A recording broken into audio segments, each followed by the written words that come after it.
Hello there. In this video, I'm going to walk you through a few ways you can stay updated with what's going on in your HubSpot portal. So here I am in the product updates. I'm sure you know about this. You can go under the top menu and then come down to product updates and it'll take you to this page. Two main sections, the things that have been released and then early access to betas. We'll come back to betas later because it's important. You may or may not want to enable them in your portal. So what am I looking at here? Here's all the updates in the last couple of weeks or so. It's not all time. And if you were to search on it, it's only going to search on the stuff for the last couple of weeks. I'll give you an example in a second of where that's pretty frustrating. And really what I want to show in this video is the limitations. And where I'm going to get to at the end is to basically say, you've kind of got to come in here every week or so just to stay on top of what's happening. But that's okay because this is much better than a lot of other products. So it's good and bad. It's great, but don't set your expectations too high. Let me give you an example of a few things. Like here, I think the categorization is kind of weird. I just want to see what's updated in Service Hub. How do I do that? Not exactly sure. What about Sales Hub? How do I just get, well, it's probably CRM, right? Well, yeah, it's probably most of it. Oh, okay. Well, if this is sales, let's have a look for, what was the big release? Prospecting tool. That was pretty good. So that should be, oh, that's not here. Why am I not seeing oh, maybe it's somewhere else. I'll go into all. No, prospecting. Why is that? Well, I'll tell you why. It's because what I said, it's only the last couple of weeks. So if I were to come into CRM here, scroll to the bottom, you've got to go load more. We'll probably start seeing, there it is, prospecting workspace. So now if I search for prospecting, okay, now I can start to see it. So that's a limitation, just be aware of it. It's just the last couple of weeks. Okay, all good so far. So let's go back, we're seeing everything. What's another limitation? Well, you'd see this payments one, you think, oh wow, oh, payments is live. Great, I've been waiting for that.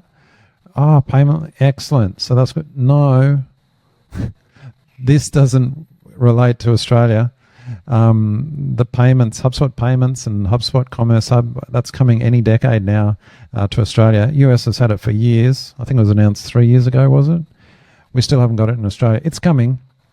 Why am I telling you this? Why am I having a bit of a whinge? Well, because if you were to look at these updates here, product updates, you might be forgiven for thinking, oh, product updates in my portal. No, product updates in HubSpot, not necessarily in your portal. Okay, let's jump over to betas. This is quite handy. Now, if you're a corporate, you probably don't want to enable betas. But if you're a smaller company or an agency like us, just go and we turn them all on because we need to be across what's happening in the portal so we can be prepared for our clients. So joining them is pretty easy. I'll just go join. You can enroll the entire account or just you individually if that's allowed. A lot of these beta products, they apply to the whole portal, so you can't do it individually. But some you can say, look, just me. I don't want to inconvenience or change things up for everyone. I could just do that and join. I'm just going to say no thanks for now. And if it's a private one, you can request it. Okay, so reminder, if you're big corporate, probably don't want to do that. Smaller or an agency, definitely put them all on. Now, I'll just jump back here. Let's say we're looking at some of these things, and I'll go into it. What's quite nice is how they give all this details about it, who it applies to. That's quite nice. And then here, see this, join the discussion on it. I'm just going to open that. And we can go over and get a little bit of background around how this product came to be, the original idea. So this is really good. It shows that HubSpot responds to ideas. Someone put an idea in, and then, look, this is back in 2020, and then discussion, and then eventually they say, hey, great news, it's now a beta. Okay, good. So now we're on the HubSpot community forums. Let's have a look around. What else we got here? Oh, well, why don't we go to releases and updates? That's going to be pretty handy, surely. Let's have a look. Oh, there's not many. So it's a little bit weird. There's actually more here you can see on updates than there is actually on their community forums. That seems odd. Does that mean it's not useful? No, it still is useful because here's where you get access to these release note ones. So I'll go into one of these. They normally come out in the first week or so after the end of the month. So October's one came out early November.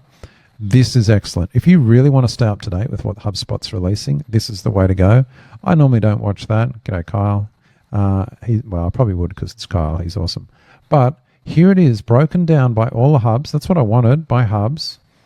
And then we can just scroll down. Oh, yes, CMS Hub. That's the website stuff. Marketing and CMS. Like, this is great. All the details are here. Sales Hub. That's what I wanted. Oh, yeah. That's all the pieces I want. Oh, Service Hub. There's something. So this is the way to go.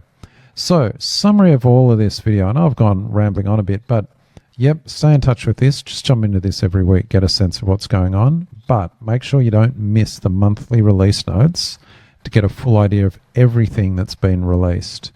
That's the way to go. Hope that's helpful. You got any tips for how you do it? Let me know.